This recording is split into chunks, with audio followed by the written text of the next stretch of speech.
अब लो निशानी अब ना नसे हो, भूल हो गई, गलती हो गई अभी तक, आज से निश्चय करो। हमारे लिए तो प्रतिदिन नया जन्म है। आज हमारा नया जन्म समझो, सत्संग सुना तो सत्संग में हमारे नए जन्म का प्रादुर्भाव हुआ। अभी तक जो हमारी गंदगी थी पीछे के जन्म में हम भूल जाते हैं। आज से इसी क्षण से हम नया जीवन अपना बनाते हैं, अध्यात्म मार्ग का जीवन बनाते हैं और ऐसा निश्चय करते हैं जो टूटे ना। निश्चय में बहुत बड़ी सिद्धि है। देखो पिंगला जी का जैसे बताया, तैसे भागवत में एकादश स्कंद में तितिक्ष ब्राह्मण का देखो, गृहस्थी में रहते थे, लड़के बच्चे थे, खूब धन कमाया, वो बड़े ही कंजूस स्वभाव के थे, ना परिवार को भोगने देते थे ना स्वयं भोगते थे। अब कुछ ऐसी विपरीत परिस्थिति आई, सब दिन होत न एक समान, राजदंड उन पे लागू हुआ तो काफी अर्थ तो टैक्स में चला गया। फिर परिवार के जनों ने देखा कि ये तो कंजूस है, 1 रुपया भी नहीं देगा, वो लोग इधर उधर से हाथ मार के फिर आग लग गई।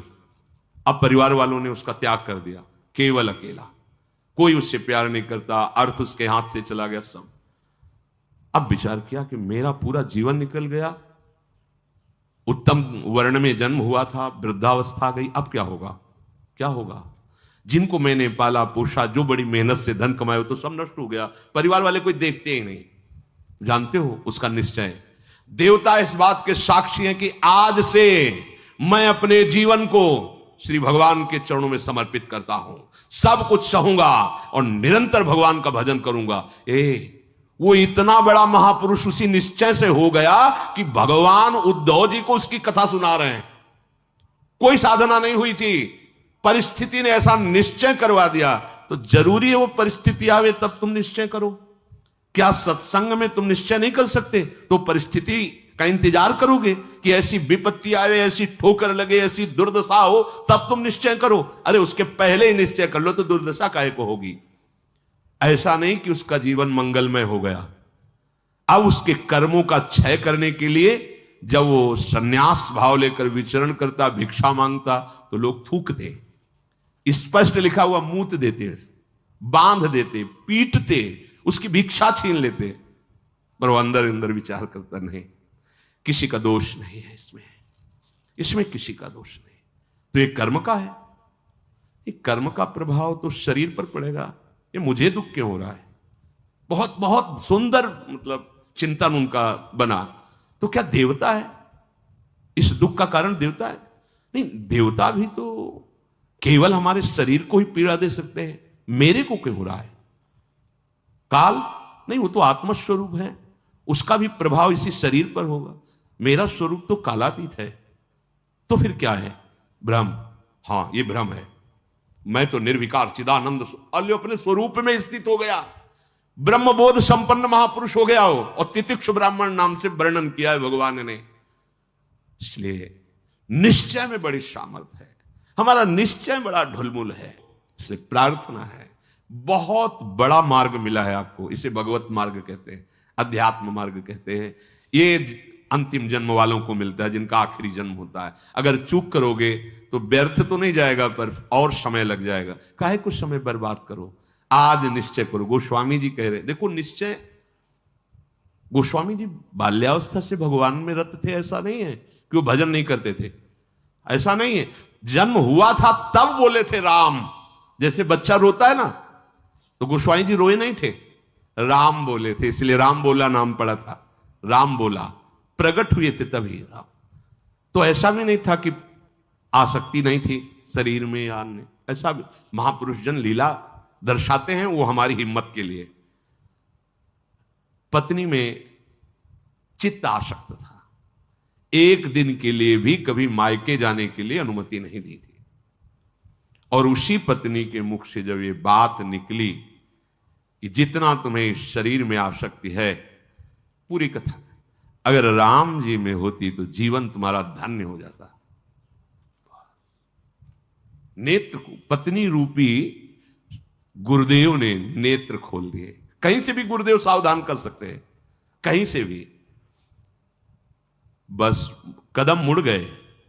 क्योंकि ऐसा नहीं था कि राम भक्ति नहीं थी, निश्चय कर लिया, अवलोन शानी अब ये गोस्वामी जी का ही पद है, अब इंद्रियों के बस में हो के नहीं नहीं, बहुत सही बोला।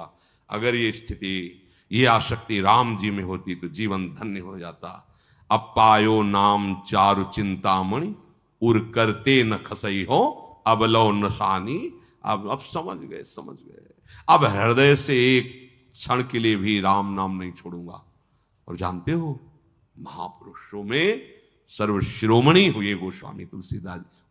ये तो अवतार लीला महापुरुषों की है, ये हमारे लिए बताया है आचरण करके कि भगवान नाम में इतनी सामर्थ्य है कि ऐसे आसक्त वृत्ति को भी कैसे निरासक्त कर देते हैं। हमें चाहिए जो भी, चाहे गृहस्थ मार्ग में हो चाहे विरक्त मार्ग में हो, दोनों मार्ग जाते ही प्रभु के चरणारविंद में है। अपने मार्ग की वृत्तियों को जानिए, समझिए और धर्मानुसरण बर्ताव कीजिए और नाम निरंतर जपते रहिए, तो जीवन यात्रा का विश्राम, जो गोस्वामी जी कह रहे हैं, पायो परम विश्राम, विश्राम ही नहीं, पायो परम विश्राम, राम समान प्रभु नाही कहूं। ये विश्राम कैसे मिला? कहते भगवान शंकर को साक्षी करके कहता हूं, अगर थोड़ा भी मिथ्या हो तो हमारी जीभ गल जाए, मेरा जो कुछ भी बना राम, ये दो अक्षर मेरे माई बाप हैं, इन्होंने ही हमें, बस आप हृदय की बात महापुरुषों की, ये दो अक्षर राधा, यही देख लेना आप। चलो देखो, बहुत समय तक विषय संयोग ना होने पर ऐसा ना समझ लिया जाए कि हम निर्विषय हो गए। बहुत ये चोर हैं, बहुत छुप कर रहते हैं और चिंगारी की तरह रहते हैं। फूस मिल जाए तो ज्वाला बनने में सेकंड लगता है। ध्यान रखना, 20 वर्ष 30 वर्ष बिल्कुल निर्विकार, संयोग नहीं। लगता है कि अब हमें कौन परास्त कर सकता है। चिंगारी है, फूस मिला ज्वाला बन जाएगी। जिसे नारद जी ने कहा तरंगवत, और संयोग बना तो समुद्रवत, डूब जाओगे, निकलना मुश्किल हो जाएगा। जब तक भगवत साक्षात्कार ना हो जाए, जब तक आपको अपने शरीर का अहम स्मरण करता भोक्ता भाव है, तो ईमानदारी से सावधानी पूर्वक अपने धर्म का पालन करते हुए प्रिया प्रीतम का निरंतर स्मरण, यही हमारे जीवन का परम लक्ष्य होगा। इसी से हमें परमानंद की प्राप्ति होगी। जिस समय हम ये सोचते हैं कि अब हमें कोई भी धर्म विरुद्ध आचरण नहीं, एक आनंद की वृत्ति आती है। देखना, और जिस समय हम सोचते हैं गलत ढंग से विषय सेवन, उसी समय जलन पैदा हो जाती है। जिसके सोचने में जलन पैदा होगी, उसका परिणाम क्या होगा? क्या होगा आप विचार करो। जिसके सोचने में हमारे जलन हो रही, तो उसका परिणाम तो ज्वाला होगा। धर्म से चलो। चक्रवर्ती सम्राट महाराज अम्बरीश जी चक्रवर्ती सम्राट होते हुए भक्तों की शिरोमणि हुए। आप क्या भगवत आनंद प्राप्त नहीं कर सकते गृहस्थ में रहकर? ये उद्दंड लोगों की बातें नहीं सुननी चाहिए। जैसे आप, अरे ये तो बाबा जियों के लिए है, सन्यासियों के लिए, हमारे लिए थोड़ी नहीं। भाई, मनुष्य जन्म सबको भगवत प्राप्ति के लिए, भगवदानंद में। देखो, आपके अच्छे आचरण हो, आप जितेंद्री हो, आप नाम जप कर रहे हो, आप कोई नशा नहीं करते, सबकी सेवा का भाव है, तो राम राज्य नहीं हो गया? सब आनंदित रहेंगे, सब प्रसन्न रहेंगे, सबका हृदय सत्य और धर्म से युक्त रहेगा। यही तो आनंद का स्वरूप है। जब आप शास्त्र और सत्संग स्वीकार नहीं करते, तो आपके अंदर आसुरी वृत्ति बढ़ती, राक्षसी वृत्ति, और फिर देखो अपने को दुखी, अपने परिवार को दुखी, अपने नगर को दुखी, अपने देश को कलंकित, क्या क्या नहीं करवा देती है राक्षसी बुद्धि। इसलिए भाई, ये सत्संग, गृहस्थ, विरक्त, जो भी जहां भी है, सबके मंगल के लिए वहीं रहो, वहीं रहो, प्रभु के होके रहो। दूसरों को दुख पहुंचाने वाली बात, चेष्टा मन में भी मत लाओ। सबको सुख पहुंचाओ, नाम जप करो, सबका मंगल हो जाएगा। देखो, हम सब तरंगे हैं, समुद्र में ही उछल रहे हैं, हमारा अस्तित्व तो नहीं है, तरंगों का अस्तित्व तो नहीं है। ऐसे ही हम भगवत स्वरूप हैं, प्रभु रूपी अगाध समुद्र में हम तरंगे की तरह है, हमारी कोई सत्ता नहीं है। ये जो सोच रहे हो ना, सत्ता नहीं, सत्ता उन्हीं की है, उन्हीं की है। अभी आप समझ नहीं पा रहे। तरंग है क्या? समुद्र ही तो है। वायु विकार खत्म हुआ, समुद्र ही था, समुद्र ही है, बीच में तरंगे, ये सब तरंगे हैं। मन की तरंगे मिटा दो, फिर देख लो आप क्या हो, भगवत स्वरूप परम आनंद में। अब चाहे सृष्टि में रहो चाहे धाम में जाओ, कोई फर्क नहीं पड़ता। व्यवहार में भी रहते हुए परमानंद, शरीर छूटे तो प्रभु में परमानंद। उसी के लिए तो हम प्रयास करें, जितनी चेष्टाएं कर रहे हैं सुख के लिए ही तो कर रहे हैं। हे भाई, आप कोई भी हो, गृहस्थ हो, विरक्त हो, कोई भी हो, धर्म से चलो, नाम जप करो, सबकी सेवा की भावना अंदर रखो, तो मनुष्य जीवन का लाभ मिल जाएगा। ये उद्दंडता पूर्वक तर्क वृत्ति रखोगे तो अभी सौभाग्य मिल रहा है सुनने का, धीरे धीरे समय ऐसा आता जाएगा आपको शतवार्ता सुनने को नहीं मिलेगी। देख लेना, सतवार्ता जिसके श्रवण मात्र से हमारे हृदय में आनंद का स्फुरण हो और हम उस आनंद के बल से निर्विषय हो जाएं, वो वार्ता सुनने को नहीं मिलेगी। फिर और समय आएगा, धर्म सुने नहीं काना, कलिकाल बिहाल की मनुजा, नहीं माने को अनुजा तनुजा।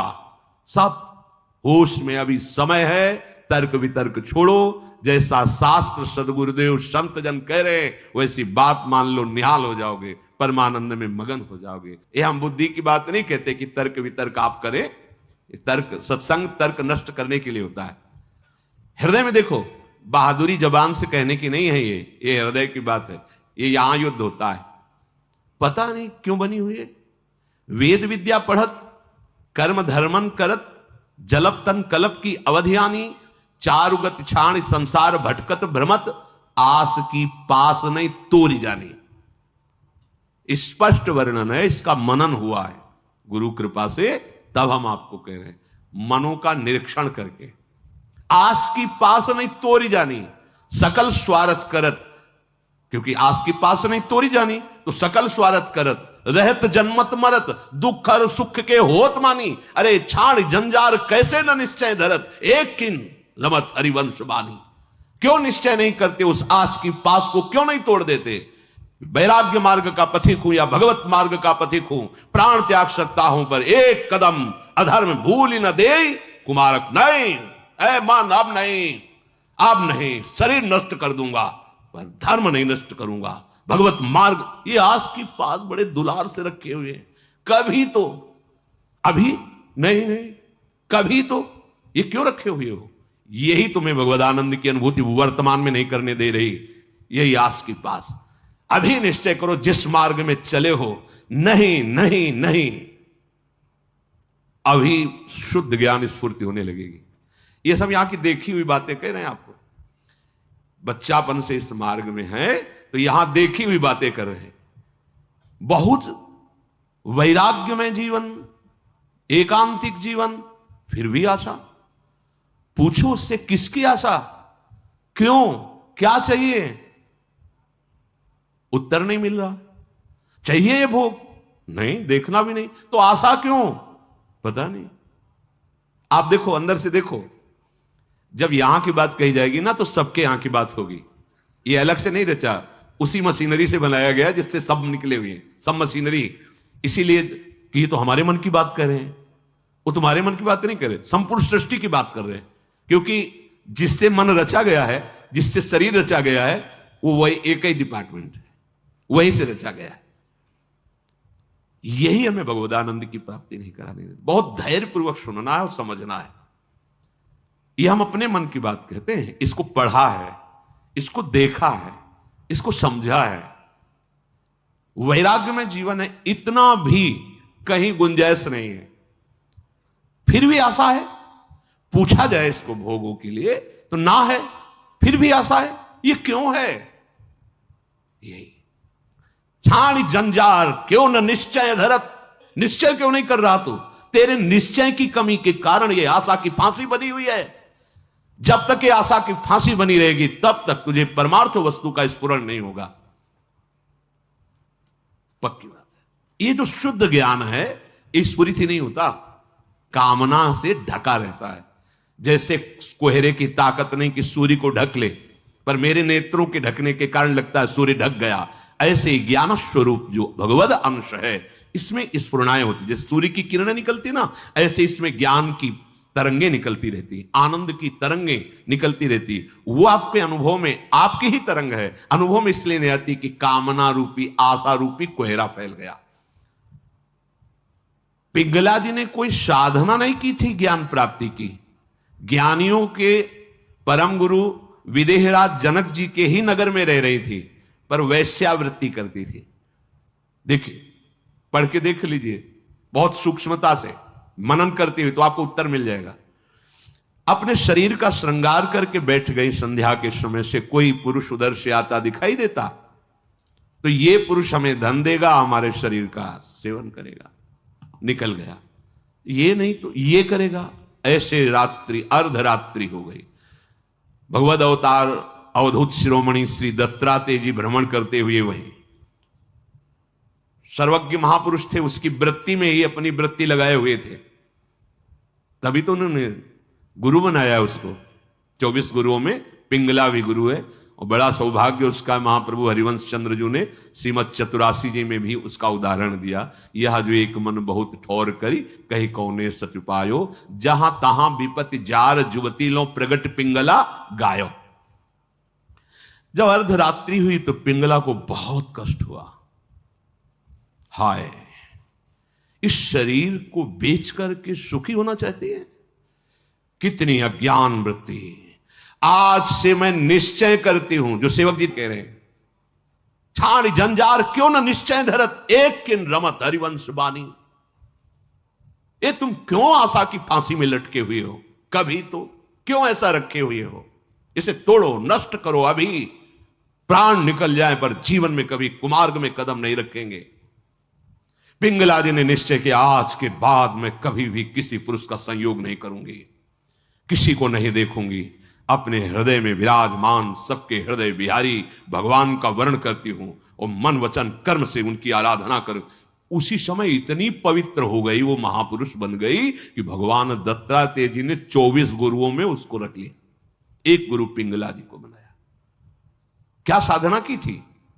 विरति हो गई अपनी वृत्ति से और निश्चय दृढ़ कर लिया, और फिर कभी फिसली नहीं। तो बड़े बड़े आचार्य कोटि के महापुरुषों ने निष्ठा के लिए उसका उदाहरण दिया। जहां तहां विपत्ति जार जुगती लो प्रगट पिंगला गायो, आशा ही परमम दुखम नैरास्यम परमम सुखम। आज के बाद कभी नहीं, मर जाऊंगा कभी नहीं। अभी अभी भगवदानंद स्फुर्त होने लगे, अभी ज्ञान विज्ञान स्फुर्त होने लगेगा। हिम्मत नहीं पड़ रही, इस बात का निश्चय करने की हिम्मत नहीं पड़ रही। क्यों? क्योंकि आपको आशा है, भोग में सुख है। हिम्मत कर लीजिए तो आप अभी जीवन मुक्त अवस्था में पहुंच जाएंगे, क्योंकि उस अवस्था में पहुंचने के लिए कोई बाहरी क्रियाओं की आवश्यकता नहीं, वो हमारा स्वरूप है। हम जीवन मुक्त थे, जीवन मुक्त है, जीवन मुक्त रहेंगे। हमने अपनी स्वतंत्रता को, भगवदानंद को कामना और आशा की फांसी में बांध दिया है, हम ही को तोड़ना पड़ेगा। इसलिए छाणी जंजार क्यों न निश्चय धरत, आगमा पाइनो अनित्यास्तास्तिक्षस्व भारत। ये आने जाने वाले विकारों में तुम इतने कमजोर हो गए कि तुम आशा की फांसी बांधे हुए हो, तो परमम दुखम, दुख ही भोगना पड़ेगा। श्रीपाद कह रहे हैं, इस शरीर या किसी भी शरीर को जो मानव देह प्राप्त हुआ है, ये परम सुख प्राप्ति के लिए। कीड़ा मकोड़ा छोटे छोटे जीव इन सुखों में विचर रहे हैं। मानव देह धर के जो कुमार्गगामी वृत्तियों से तुम सुख भोगना चाहते हो, छोटे छोटे कीड़े मकोड़े भी इसी सुख में। फिर तुम्हारी शरीर की महानता क्या रही? प्रज्वालयति समस्त देहम कामाग्निना प्रमोहयति दृष्ट्वैव च नवतरुणी कुतस्तर्हि स्वार्थ सिद्धिम प्रत्याशा। हे भाई, ये नौ तरुण अवस्था जो शरीर की होती, किसी की हो, स्त्री की या पुरुष की, यदि तुम इस मोह जाल से आवृत रहोगे तो ये सदैव तुम्हें जलाती रहेगी, कभी भी भगवत सिद्धि प्रदान नहीं होने देगी। भगवत सिद्धि नहीं। बहुत समय लंबा निकल जाता है, अगर सत्संग ना मिले, सावधान ना हो। हितधाम में एक 65 वर्ष के प्रार्थना कर रहे थे कि मेरी पूर्व से वृत्ति स्वयं के द्वारा तो मैं आज खुलकर सभा में कह रहा हूं कि मैं आज उस गलती से बहुत परेशान हूं और आज भी वही मेरे से गलती होती है। मैंने प्रणाम किया था उनको कि धन्य है कि आप इतने हिम्मत वाले हैं कि भरी सभा में आप ऐसा अपनी बात कह रहे हैं, क्योंकि आप मन से अलग होके बोल रहे हैं, तभी आपको बोलने की हिम्मत आई। अगर मन में तदात्म होता तो आप नहीं बोल सकते थे। कि ये हमारे द्वारा पाली हुई वृत्ति है, हमारे द्वारा ही इसका त्याग होगा। भगवान श्री शुकदेव जी को इसीलिए सबसे बड़ा वैरागी कहा गया है। 16 वर्ष की अवस्था है, शरीर का भान नहीं, दिगंबर है, कोई शरीर पे वस्त्र नहीं, और भगवान के चिंतन में मगन है। इसी अवस्था में त्याग और वैराग्य की। अब जब ये इंद्रियां काम नहीं कर रही, मन बुद्धि और सब मलिन, तो अब वो ढेर है, कुछ भी निर्णय नहीं निकल सकता। बहुत संस्कार गंदे हो जाते हैं यौवन अवस्था में। अहो भाग्य है जो इस यौवन अवस्था में संयम नियम धारण करके अपनी वासनाओं को। श्रीपाद कह रहे हैं, हे वृंदावन धाम, हम पे कृपा करो, हमारे मुख में नाम चले, हमारा हृदय इस काम आदि की आशाओं को त्याग करके प्रिया प्रीतम के चिंतन में डूबे। ये आपकी कृपा से होगा, और वो कृपा हम सब पे है। सत्संग मिल रहा है रोज, ये प्रातःकालीन बेला में जो शब्द जा रहे हैं, इनको अंदर से पकड़ो। केवल धर्म, गृहस्थ धर्म की पूर्ति के लिए बकाया उदासीन रहो। इस वृत्ति को अगर आप अपने अंदर अपनाए रहोगे तो सब छुटवा देगा। ध्यान रखना, सब छुड़वा देगा। ये वैराग्य का वेश, ये धाम, ये प्रिया प्रीतम, ये नाम, ये महिमा, कुछ नहीं हो रहा है, चिंता मत करो, आप भगवत प्राप्ति होगी। धाम में हो ना, भगवत सहारे हो ना, भगवत आश्रित वेश धारण, कुमार्गगामी वृत्ति का जो आशा की फांसी, उसको छोड़ दो। फिर आप देखो भजन होगा। आप करोगे नहीं, स्वाभाविक होगा भजन, स्वाभाविक ज्ञान विज्ञान की वृत्तियां उत्पन्न होगी, आप आनंदित हो जाओगे।